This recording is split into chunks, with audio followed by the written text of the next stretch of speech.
Ada Tuhan, you see. Ada Tuhan di tahta. I see him on the throne. Tenang. Aku melihat dia ada di atas tahtanya. Menjulang tinggi, membumbung tinggi. Jubahnya memenuhi bait suci. Kehidupanmu dan kehidupanku. Hampiri dia untuk mendengar. Bukan untuk didengarkan. Makasih Tuhan. You are here. You are here.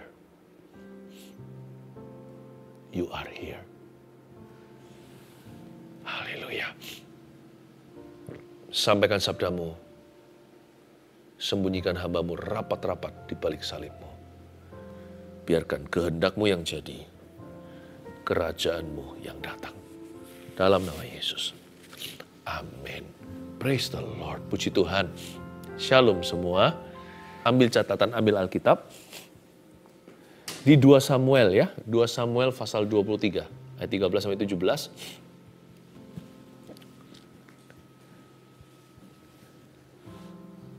Cerita 3 pahlawan ini akan mempersiapkan kita menjelang akhir tahun untuk berdoa. Mengambil sikap hati atau posisi di hadapan Allah untuk mendengar suaranya. Belajar dari 3 pahlawan ini.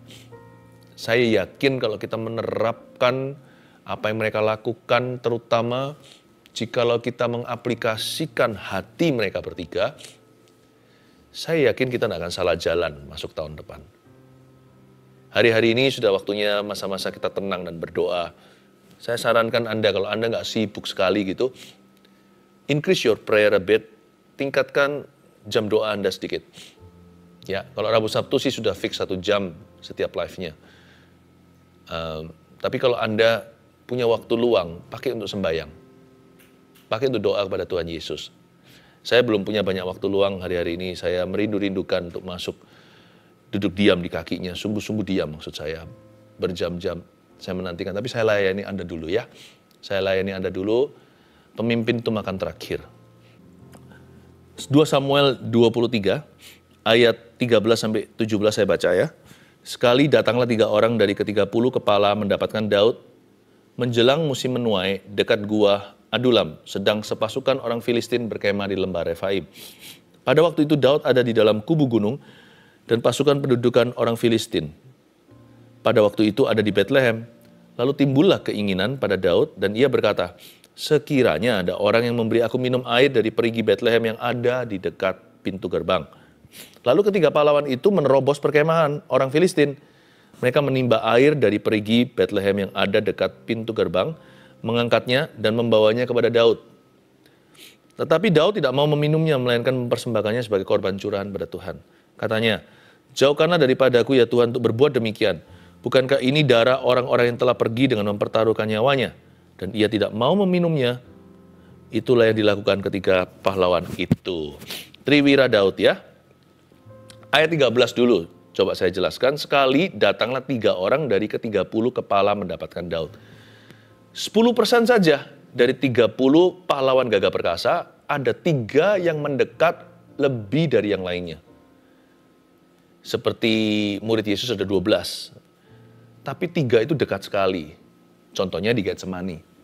Termasuk di Gunung Transfigurasi. Ketika Yesus berubah rupa, selalu aja Petrus, Yohanes, Yakobus.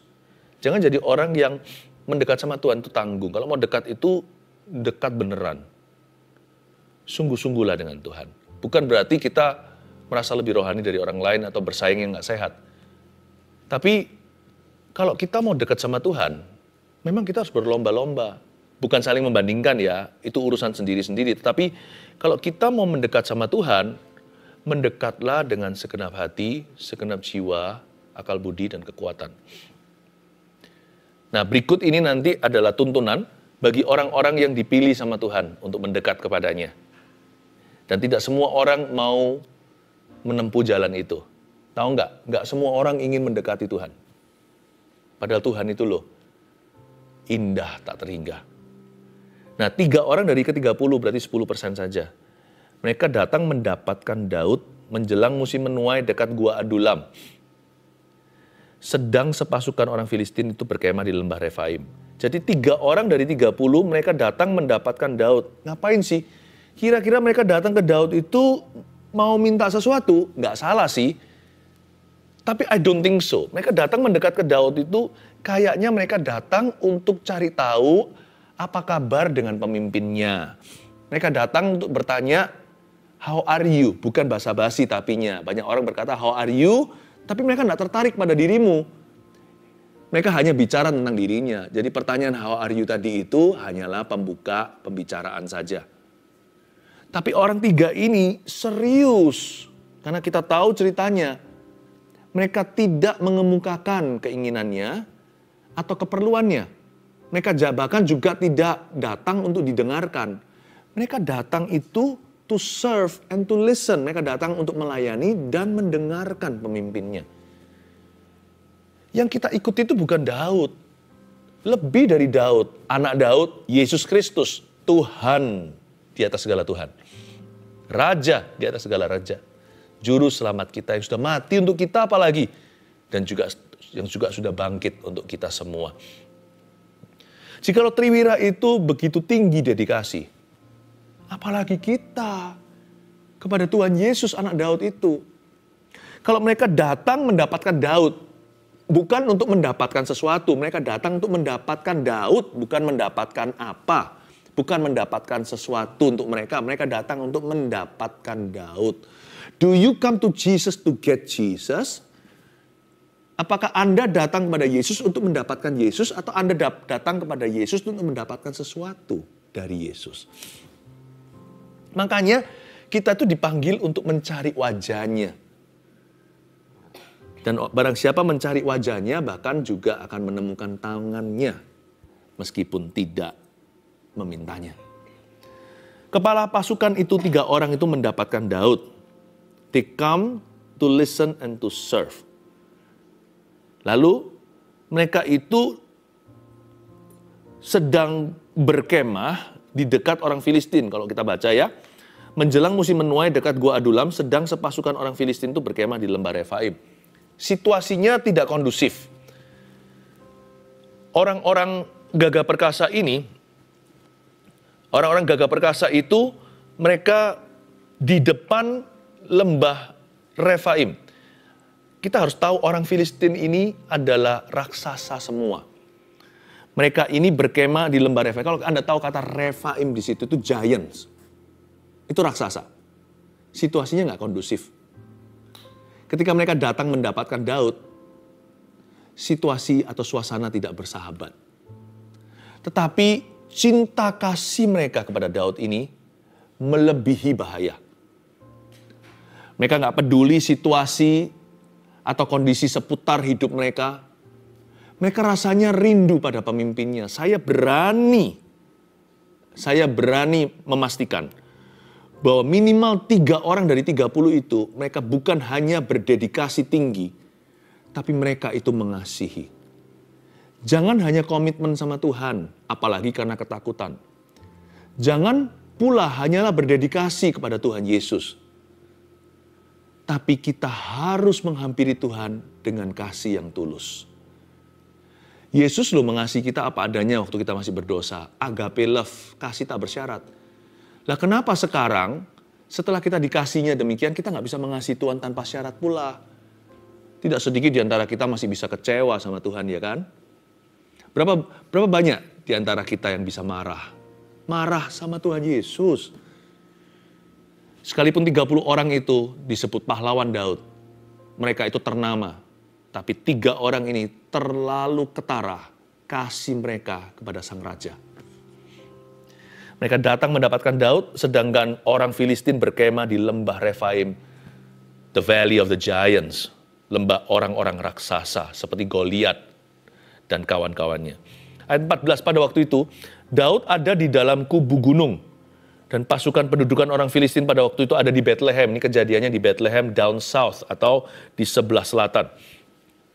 Lalu timbullah keinginan pada Daud dan ia berkata, sekiranya ada orang yang memberi aku minum air dari perigi Bethlehem yang ada di dekat pintu gerbang. Ayat 15 ya, coba kita renungkan.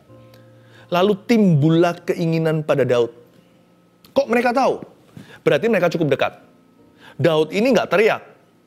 Kata ia berkata, sekiranya ada orang yang memberi aku minum air dari perigi Bethlehem.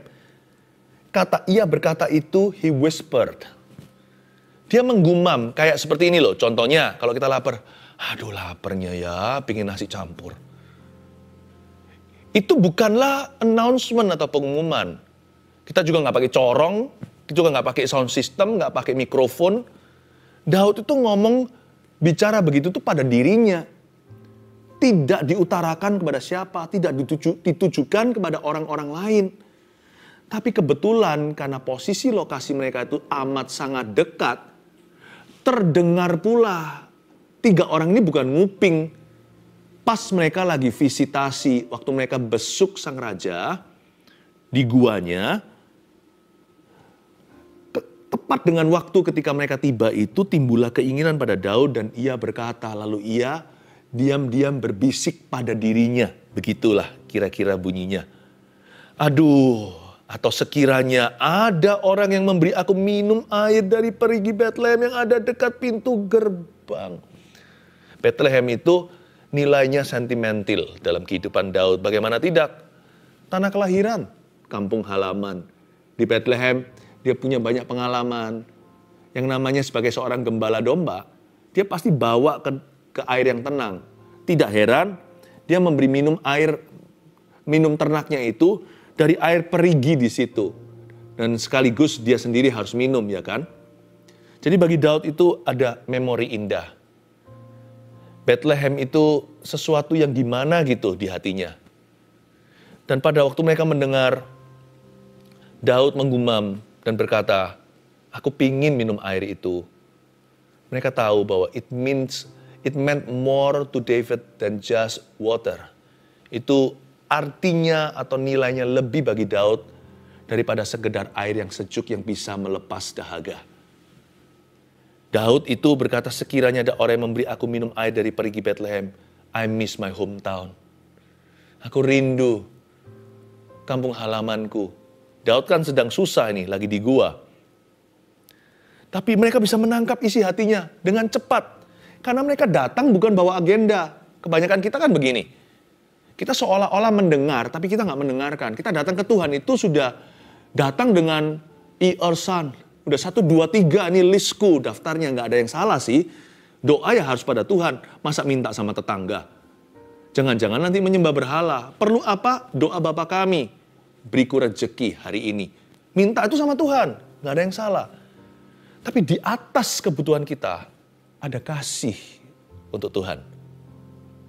Waktu kita datang menghampiri Tuhan itu, kita menghampiri untuk didengarkan atau untuk mendengarkan.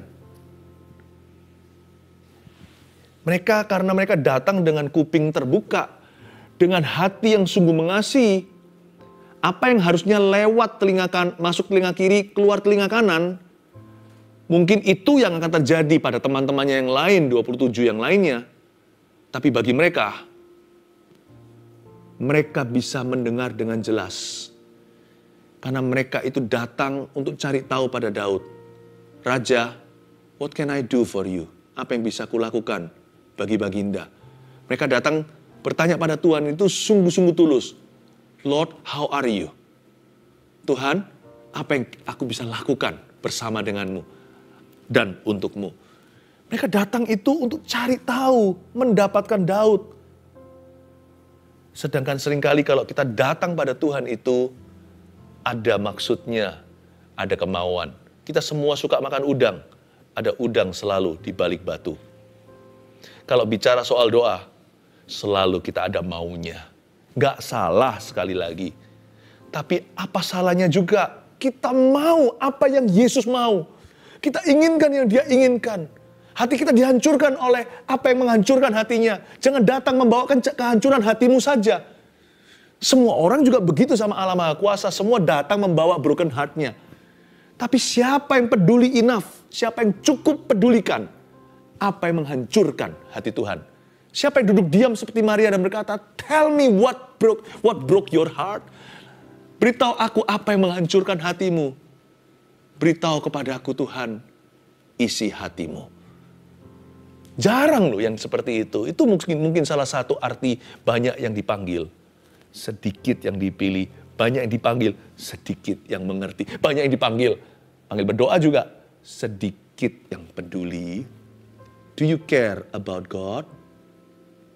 Tapi Tuhan kan maha punya.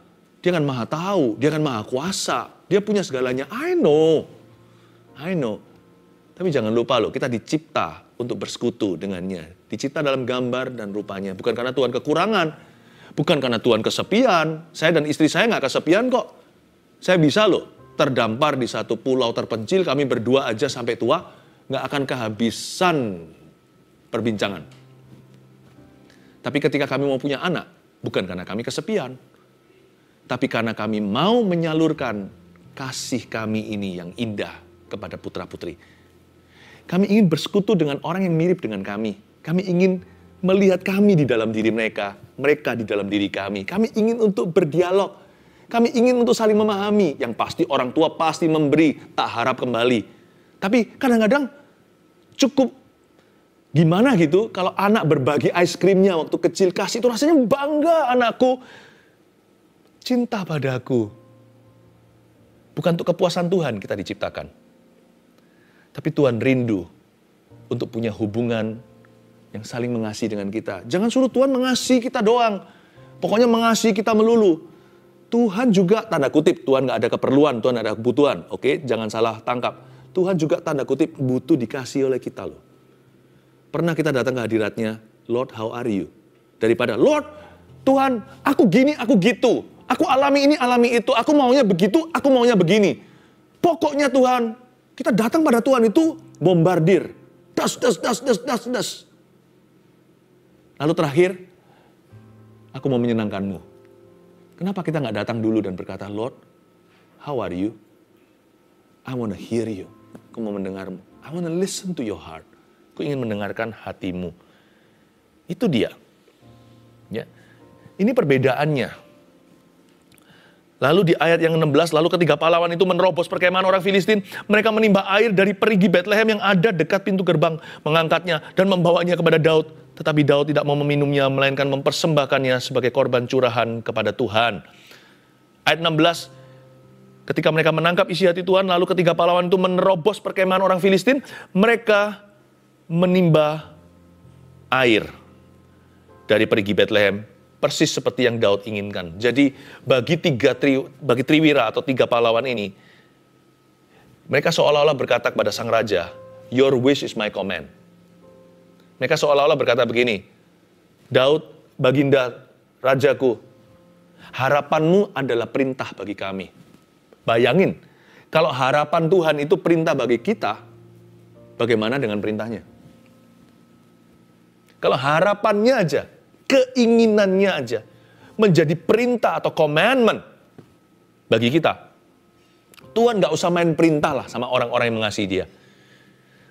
Tuhan, gitu aja kita ngerti. Tuhan berembus selembut-lembutnya Roh Kudus ketika tiba. Kita ngerti.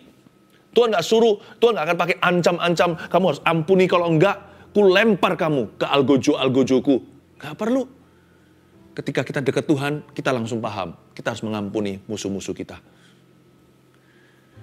Waktu Tuhan baik sama kita, Tuhan gak perlu main perintah. Tuhan gak perlu main paksa. Gak ada gaya Yunus begitu. Ya, dikirimin ikan paus. Gak tahu ya, itu ikan paus atau enggak. Ini kiasan saja, tapi itu ikan beneran. Saya gak tahu jenis ikan apa. Gak perlu pakai ikan-ikanan. Untuk paksa saya ke Niniwe. Kalau hati Tuhan berdarah untuk kota itu yang gak bisa membedakan tangan kiri dari tangan kanan. Kalau nggak ada orang yang mau, saya mau jadi Yesaya, ini aku, utuslah aku. Kalau Tuhan pilih dia, kalau dia nggak mau, utuslah saya. Saya mau nginden Tuhan. Saya mau antri, mau jadi waiting list-nya. Sementara banyak orang berkata, kalau engkau mengutus aku, memilih aku, kasih aku tanda. Beri aku sign from heaven. Aduh, kita ini siapa dikasih tanda sama Tuhan? Are we that important? Kita sepenting itukah sampai minta tanda? Dikasih tanda ya puji Tuhan, boleh sih minta. Tapi saya sih merasa, who am I? Your wish is my command. Harapanmu adalah perintah bagiku. Dan perintahmu, makanya seorang yang sangat dikasihi oleh Tuhan, murid Yesus namanya Yohanes, dia tulis dalam suratnya begini, perintah-perintahnya tidak berat. What? Masa perintah Tuhan gak berat? Coba Pak, gak usah banyak-banyak, 10 perintah Allah aja. Waduh, gimana tuh? Tapi orang yang memahami kasih pada Tuhan, bukan hanya dikasihi Tuhan, itu yang pertama ya. Tapi setelahnya itu loh, kita seringkali gagal total. Kalau kita paham kasih, perintahnya nggak berat loh. Karena kalau harapannya adalah perintah, perintahnya adalah sukacita. Oh Tuhan, beritahu apa yang bisa kulakukan. Apalagi kalau kita hutang budi ya sama satu orang ya. Kita mau kembaliin dia nggak mau, kita balas budi dia juga nggak terima. Orang kita minta apa, kita harap dia minta sesuatu, nggak minta-minta. Kita sarankan satu persatu tidak dihiraukan, ya nggak usah. Jikalau suatu hari dia berkata, oke, satu aja. Bisakah kamu belum selesaikan kalimat, kita langsung berteriak, bisa. Karena kita hutang budi sama dia. Kita hutang jasa. Mungkin kita hutang nyawa sama orang itu. Misalkan kalau orang itu kasih ginjalnya kepada anak Anda yang gagal ginjal. Salah satunya diberikan, masa kalau dia, if he does not name his price, kalau dia tidak mencetuskan harganya berapa. Masa kalau dia berkata, satu aja yang aku minta. Aku kepingin minum air dari perigi Bethlehem itu. Oh, percayalah. Kalau saya jadi orang yang berutang budi sama dia, saya terbang detik itu juga. Jangan saya berikan satu air. Saya belikan satu truk air untuk orang itu. Kalau kita cinta, kalau kita tahu kasih, harapan seseorang itu adalah perintah bagi kita. Apalagi jika orang itu berjasa. Yesus kurang jasa apa? Yesus tiada duanya. Yang terpaku digantung di salib itu bukan kalung atau perhiasan dengan salib-salipan. Itu orang beneran. Yesus Kristus namanya. Wah. Your wish is my command. Your command is my joy. Perintahmu adalah sukacitaku. Dan lalu, gak hanya itu, mereka itu, ayat 16, ketika pahlawan itu menerobos perkemahan orang Filistin, mereka menimba air. Dari mana? Dari perigi Bethlehem. Gak hanya di situ ya, bukan hanya perigi Bethlehem, tapi lokasinya pun disebut. GPS-nya ada. Yang ada di dekat pintu gerbang. Berarti di Bethlehem ada beberapa perigi atau beberapa sumur. Spesifikasinya diberi, yaitu persis yang ada dekat pintu gerbang. Sepertinya hanya satu saja perigi yang demikian. Persis mereka perginya ke titik lokasi. Door to door. Mereka tidak ke kanan atau ke kiri. Mereka nggak menyimpang kemana-mana. Mereka nggak berkata, air ya air lah, semua air ya sama. Kira-kira kurang lebih. Ya udah, daripada masuk ke Bethlehem bahaya. Situ Refaim semua, itu orang-orang raksasa, Goliat dan kawan-kawannya. Udahlah, kita ambilin air dari luar Bethlehem, sedikit di luar kota, nggak persis yang di dekat pintu gerbang. Sedikit di sana tikungan. Apa bedanya sih? Water is water, ya kan? Masa bisa raja merasakan bedanya? Udah nggak apa-apa. No. You know, you have to know God's wills, they are always specific.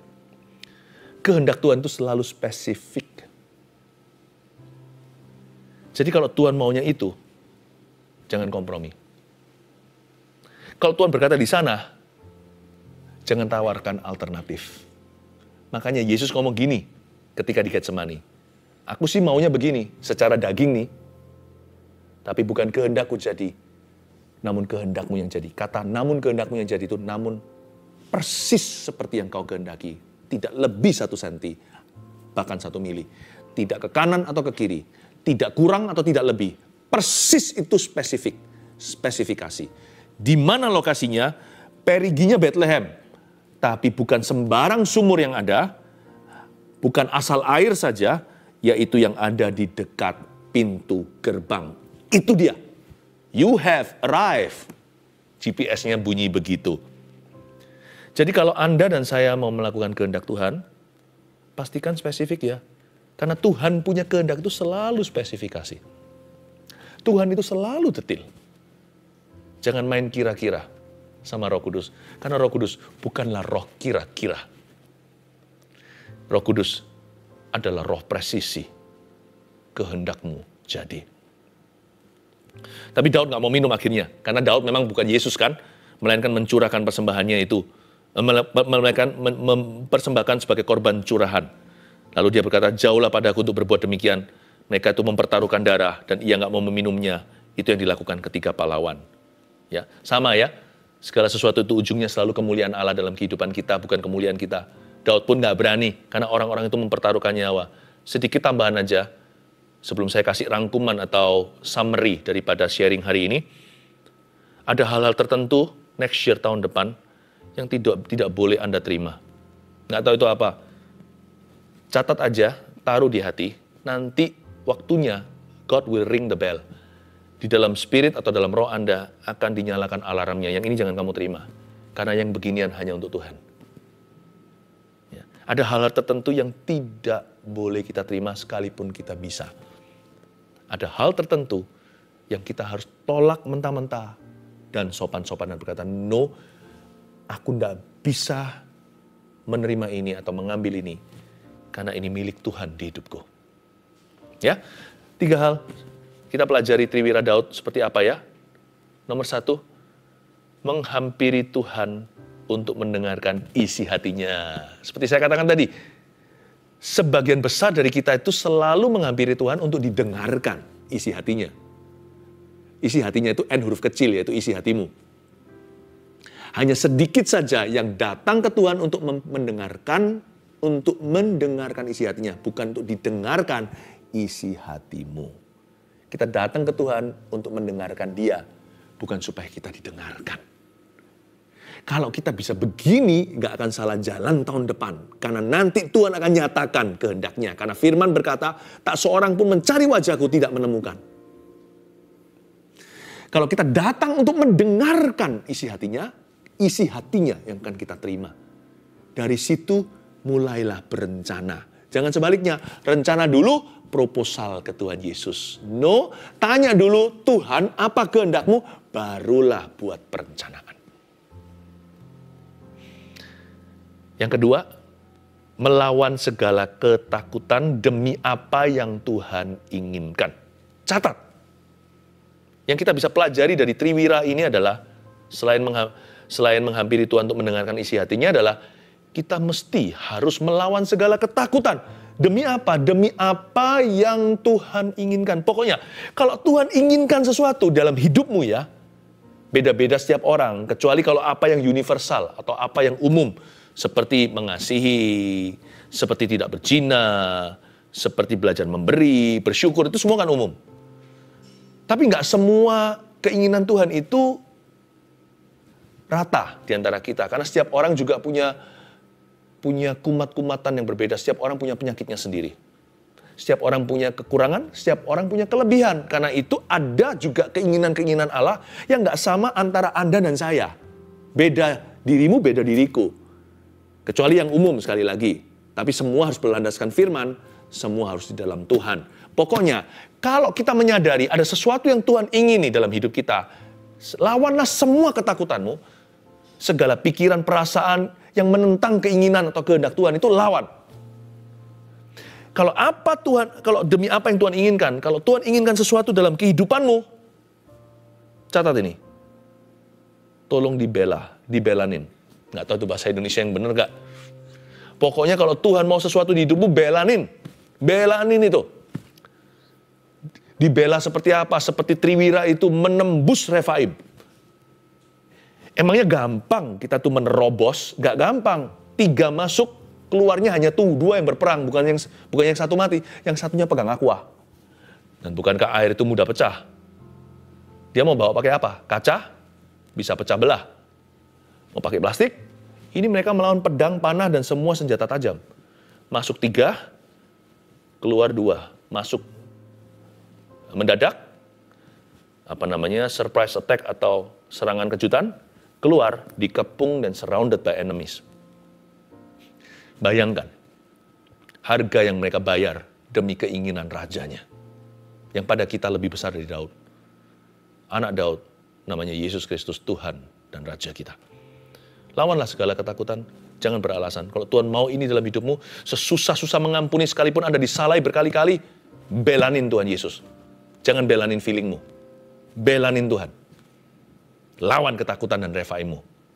Karena Tuhan layak menerima yang terbaik. Yang terakhir, melakukan kehendak Tuhan dengan teliti dan hati-hati. Kalau Tuhan bilang pergi Bethlehem, catat itu. Dan kalau lokasinya diberikan di dekat pintu gerbang, di dalam melakukan kehendak Tuhan, secara teliti dan hati-hati, tidak ada yang namanya spirit, kira-kira, atau kurang lebih. Hapus itu dari dictionary atau dari kamus hidup kita. Ngikut Yesus itu nggak bisa kira-kira. Nggak bisa kurang lebih. Apapun yang tidak persis atau presisi, Alkitab mengatakan itu sin atau dosa. Itulah kompromi. Kalau Yesus berkata mengampuni, dan itu berarti melupakan, jangan kita tawar berkata, aku bisa mengampuni, tapi nggak bisa melupakan. Kita minta sama Yesus itu win-win solusi. Nggak ada win-win solusi. Sama Yesus kita selalu kalah, dia selalu menang. Kehendakmu yang jadi, bukan kehendakku. Harus begitu. Siapa raja, siapa hamba, harus tahu diri. Nggak ada namanya kurang lebih. Persis yang Tuhan mau. Jadi kalau kita melakukan kehendak Tuhan dalam hidup ini, kita harus teliti dan harus hati-hati. Catat dulu yang mana yang dimaksudkan Tuhan dengan perigi dan di dekat pintu gerbang mana. Setiap kita ada lokasi ketaatan yang tertuju ke sana. Pastikan kalau kita taat, taatlah dengan segenap dan dengan sepenuhnya. Haleluya. Triwira Daud kita pelajari. 1, menghampiri Tuhan untuk mendengarkan isi hatinya. 2, melawan segala ketakutan demi apa yang Tuhan inginkan. 3, melakukan kehendak Tuhan dengan teliti dan hati-hati. Haleluya. Dengarkan Roh Kudus yang menaruh kata-kata ini. Sepanjang tahun aku merindukan untuk menuntunmu dekat padaku. Namun setiap hari kau sibuk sendiri. Tak ada waktu untuk aku. Padahal aku ingin menunjukkan jalan kehidupan, kata Tuhan. Padahal aku rindu sekali untuk menuntunmu ke air yang tenang. Beban yang kau pikul itu tidak seharusnya, tidak sepatutnya. Buat apa? Jikalau engkau belajar berserah dan percaya, dengar-dengaran dengan Allahmu. Seketika itu juga aku akan membungkam musuhmu dan memutarbalikkan dan semua keadaan dan memberimu makan gandum hingga kenyang-kenyang. Kenapa kau belanjakan sesuatu yang bukan roti? Kenapa kau habiskan uangmu untuk sesuatu yang tidak menjawabmu? Akulah Tuhan Allahmu, diam dan ketahuilah bahwa aku adalah Allah. Datanglah mendekat. Jangan seperti kuda atau keledai atau bagal yang perlu tali les dan kekang, kalau tidak dia tidak akan mendekat padaku. Mengapa engkau menjauh anakku? Mengapa engkau menghindari aku? Sepanjang tahun aku mengejarmu. Keluarga, saat itu saya merasakan kalimat itu Tuhan taruh tadi waktu kita berbahasa lidah. Itulah interpretasinya. Saya merasakan ada orang-orang yang sudah setahun ini banyak menghindari Tuhan karena kesibukan. Buat resolusi yang baru, the coming year, di waktu yang akan datang, tahun depan ini, Anda akan semakin intim dan dekat. Sengaja by design. Sengaja mendekat kepada Tuhan. Roh Kudus akan menuntunmu. Tuhan tak marah, Tuhan menyambutmu. Tuhan sangat mengasihi Anda. Ulurkan tangan sekarang, kita doakan untuk setiap orang yang telah mengirimkan permohonan doa. Oh, glory to Jesus, haleluya. Tuhan Yesus, waktu hamba-Mu menumbangkan tangan, kirimkan Roh Kudus-Mu mendekat ya Tuhan, ke setiap orang, khususnya yang menuliskan di live chat dan komentar ini, semua orang yang berseru-seru kepada Tuhan. Tidak ada satu orang pun yang akan Tuhan luputkan. Aku berdoa, Engkau melawat mereka saat ini. Engkau melawat mereka. Oh haleluya. Ada sebuah peace, saya nggak bisa jelaskan, seperti sungai mengalir. Damai itu. Damai itu membuatmu tenang, menguasai diri dan bisa berdoa. Oh haleluya, saat teduh ini bukan akhirnya, ini permulaan. Setelah ini waktu Anda saat teduh pribadi, entah malam ini dilanjut sendiri atau besok pagi, you gonna hear God's voice clearer. Anda akan mendengar suara Tuhan lebih jelas. Terima kasih Tuhan. Ada satu orang yang tifus. Anda ada di rumah sakit sekarang, but suddenly malam ini tiba-tiba Anda segar sekali. Tapi tentunya biarkan dokter yang akan melepaskanmu, mengizinkan Anda pulang. Tapi sekarang juga ketika saya berdoa, seperti ada setrum dari atas kepala hingga bawah kakimu, khususnya di bagian dada dan perut situ. Tuhan jamah dengan aliran-aliran sorga. Anda merasakan seperti ada aliran listrik sekarang. Biarin, Anda nggak pernah ngalami seperti ini, jangan takut. Tuhan sedang bekerja, badan Anda sembuh. Besok dokter akan berkata, you're fine, go home. Anda bisa pulang. Thank you Jesus, terima kasih Tuhan Yesus. Ada satu orang yang sedang menyaksikan saat teduh ini di samping seseorang yang sedang koma. Tumpang tangan ke orang itu sekarang. I rebuke that darkness. Aku tengking setiap suatu kuasa kegelapan dalam diri orang tersebut, setiap belenggu, dan kegelapan itu yang menimpa tubuhnya dan jiwanya, seluruh badannya, sehingga sekarang dia dalam kondisi tidak berkutik. Aku patahkan dalam nama Yesus Kristus. Bangun! Di dalam nama Yesus, malam ini kau bangun di dalam nama Yesus Kristus. Iblis kau enyah. Dan Tuhan sudah mengampuni dosanya. God forgive that person. Tuhan ampuni dia. Di dalam nama Tuhan Yesus Kristus. Mari orang-orang gagah perkasa yang kuat di dalam kuat kuasa Tuhan. Angkat tanganmu, terimalah berkat dari Allah Bapa. Kasih setia dari Yesus Kristus. Pengurapan dari Roh Kudus menyertaimu. Dari sekarang sampai Maranatha. Dalam nama Yesus, amin.